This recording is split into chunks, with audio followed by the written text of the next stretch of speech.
झिलमिल कहानियां में आपका स्वागत है। प्रवेश से पहले आपको बता दें कि महाजनपद क्या है।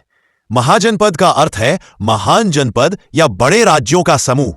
यह लगभग 6वीं शताब्दी ईसा पूर्व 600 बीसीई के समय भारत में उभरने वाले 16 शक्तिशाली राजराज्य थे। यह काल द्वितीय शहरीकरण सेकेंड अर्बनाइजेशन का हिस्सा माना जाता है। लौह युग की क्रांति और द्वीपीय शहरीकरण। जब भारत ने लौह युग में प्रवेश किया तब एक ऐसा परिवर्तन शुरू हुआ जिसने इतिहास की दिशा ही बदल दी। देहातों में लोहारों की भट्टियां जल उठी, जहां गर्म लोहे से नए औजार गढ़े गए। इन औजारों ने कृषि की शक्ति बढ़ाई, खेत गहरे जोते गए, उत्पादन कई गुना बढ़ा। इसी समृद्धि ने नए नगरों को जन्म दिया। व्यापार, कारीगरी और सभ्यता के केंद्र।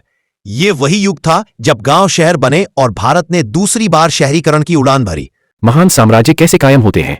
क्या यह सिर्फ राजाओं की महत्वाकांक्षा पर निर्भर करता है, या इतिहास के सबसे बड़े बदलावों का रहस्य किसी चीज में छुपा है? एक ऐसे तत्व में जो धरती से निकलकर सभ्यता का नक्शा बदलने वाला था। 6ठी शताब्दी ईसा पूर्व का भारत आदिवासी था, जहां कृषि और प्रौद्योगिकी सीमित थी। कमजोर औजारों से गंगा की उपजाऊ मिट्टी को जोतना लगभग असंभव था। घने जंगल सभ्यता के विस्तार में एक बड़ी बाधा थे। फिर एक खोज ने सब कुछ बदल दिया, लोहा। यह मजबूत और आसानी से उपलब्ध था। कुशल कारीगरों ने इस धातु को आकार दिया और एक नए युग की नींव रखी। लोहे की कुल्हाड़ी ने प्रकृति पर मानव की विजय का प्रतीक बन गई। लोहे के हल ने कृषि उत्पादकता में एक क्रांतिकारी छलांग दी। कुल्हाड़ी, हल और दरांती ने भारत के भाग्य को बदलने वाली क्रांति शुरू की। जंगलों की कटाई ने खेती के लिए विशाल भूमि खोली और अवसरों का नया क्षितिज दिखाया। पृथ्वी से निकला लोहा वापस पृथ्वी को उर्वर बना रहा था। हर एक गिरता पेड़ नए साम्राज्य की नींव का एक पत्थर था। प्रत्येक खेती योग्य भूमि एक नई आर्थिक इकाई थी। लोहे के हल ने गीली धान की खेती को आसान बनाया और अपार संभावनाएं प्रकट की। सामूहिक परिश्रम और सटीकता इस नए समाज की पहचान थी। हरियाली फैली, फसलें पकने को तैयार थीं। यह समृद्धि का दृश्य था। भरे हुए अनाज के भंडार, भविष्य के लिए निवेश और एक नई व्यवस्था की नींव। इस अतिरिक्त ने एक नई शक्तिशाली वर्ग को जन्म दिया, धनी भूस्वामी, गृहपति।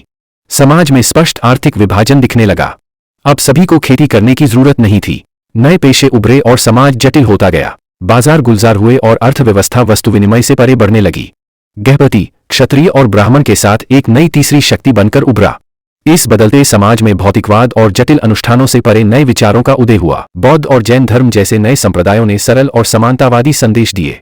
स्तूप और मंदिरों का निर्माण धार्मिक और सांस्कृतिक परिवर्तन का प्रतीक था।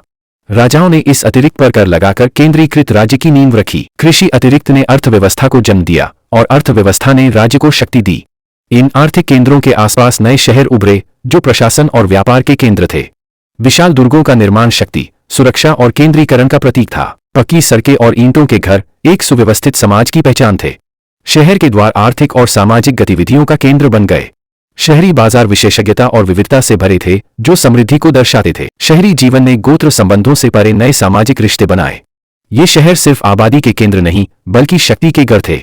उत्तरी काले पॉलिश वेयर इस नई शहरी समृद्धि और दर्जे का प्रतीक था। आज भी खुदाई में मिला NBPW उस युग की समृद्धि की सबसे विश्वसनीय कहानी कहता है।